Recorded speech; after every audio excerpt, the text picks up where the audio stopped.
One must imagine Sisyphus happy is a quote from Albert Camus, but you've probably seen it in the comment section of a meme video like this. But who is Sisyphus? Why did he get punished? And most importantly, why would he be happy rolling a boulder up a hill for all eternity? To answer all of these questions, we have to first learn about the story of Sisyphus. Sisyphus was the first king of Ephyra, now known as Corinth. Although a brilliant leader that brought his nation lots of wealth, he was also an evil dictator, just thinking of himself. This highlighted when he killed visitors from other nations bearing gifts, and later marrying his own niece. This behavior, of course, got the attention of the gods. They were angered to hear all this. But what they didn't know was that Sisyphus had many tricks up his sleeve, coupled with extreme confidence. The conflict started when Zeus took the nymph, Aegina, flying away with her in the form of an eagle. Aegina's father, the river god Asopus, panicked and followed their trail all the way to Ephyra, where he encountered Sisyphus in his castle. This is where Sisyphus had his first plan set into motion. He made a deal in exchange of the god making a river flow through the city. The king told Asopus which way Zeus had taken his daughter. When Zeus heard of this, he was furious at the king. He asked Thanatos, the god of death, to trap Sisyphus in the underworld so he wouldn't cause any more trouble for Zeus. But Sisyphus, a clever man, had another trick up his sleeve. When being chained up, he asked Thanatos, "Could you show me how the chains work?" Thanatos, thinking nothing of it, showed Sisyphus how it worked. The king used this to instead bind Thanatos in the chains, later escaping from the underworld. With Thanatos not being able to do his job, no one on Earth could die, and the world plunged into chaos. This instead angered the god of war, Ares, since the battles were no longer fun to watch. He decided to free Thanatos. Sisyphus knew that it would soon all be over, but once again, he was one step.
Why would he be happy with his punishment?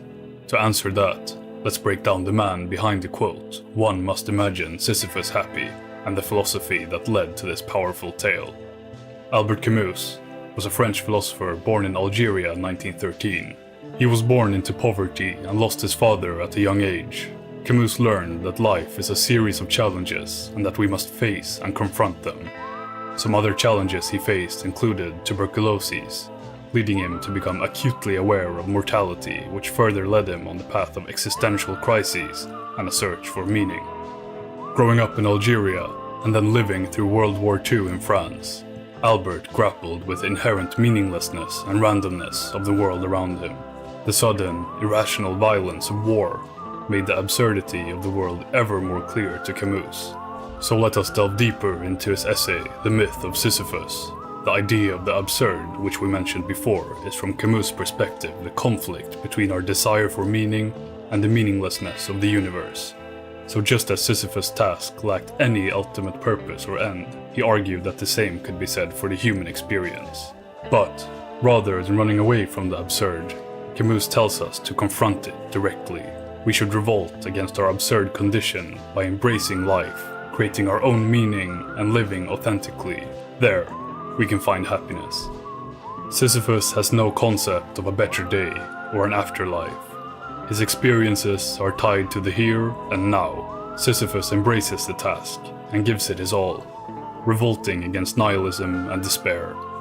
This allows him to be the master of his own story.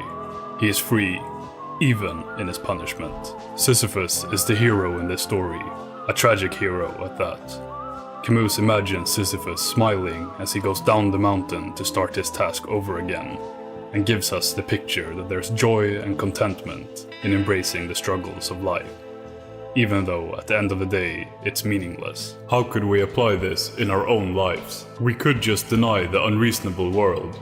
This is the most common way to accept the world around us. Everyone makes up their own rules, their own goals. An example of this is religion, finding peace, knowing there's an afterlife. Or monetary gain, finding peace, knowing you'll have financial stability when you retire. But Camus rejected this idea, thinking, one day we will be free. Instead, we should recognize that we are free at every moment, that heaven is on earth, rejecting the idea that one day we will understand the world, we will overcome death, or be happy one day. It's a lesson to remember. We must instead live our lives as much as possible, rather than as good as possible, because what is good is just another metric we humans made up. We don't chase after things for the heck of it, it's because of the experience of it. In the same way for Sisyphus, it's not about getting to the top, it's about the satisfaction of the task while you're doing it. Our lives are not far from similar to Sisyphus' punishment. If we are striving for money, when will it be enough? If we are striving for happiness, when will we be happy enough? What about power? It is never enough. It's just an endless race with no finish line. But that's okay,